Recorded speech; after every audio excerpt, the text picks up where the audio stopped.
بسم الله الرحمن الرحیم. اندر این دنیا رب نگونسارم مکن، همچو موران زیر پای اهل آزارم مکن. جمله اخلاقی بدم را از دلم دور گردان، جوهری عقلم مطیعی نفس خونخوارم مکن.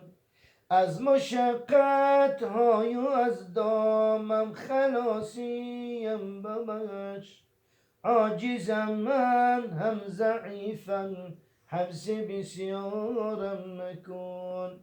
عاجزم من هم ضعیفم حبس بسیارم مکن.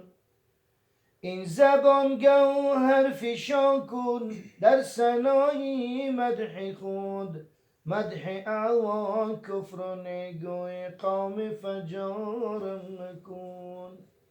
هر کی را تو خلق کردی رزق او با او بود، از برای رزق و روزی در بدر خوارم مکن. عالمانی این زمان بدبین یک دیگر شدن، کبر و کین دور کن نصیری مکر غدارم مکن. بهر دینم هرچی آید بر سرم باشد روا، هرچی آید آید و جاسوسی کفارم مکن. هرچی آید آید و جاسوسی کفارم مکن.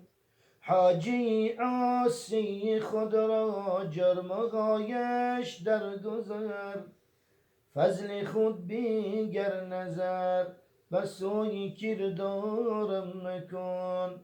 فضل خود بینگر نظر و سوی کردارم مکن. اللهم صل على محمد وعلى آل محمد وسلم. بسم الله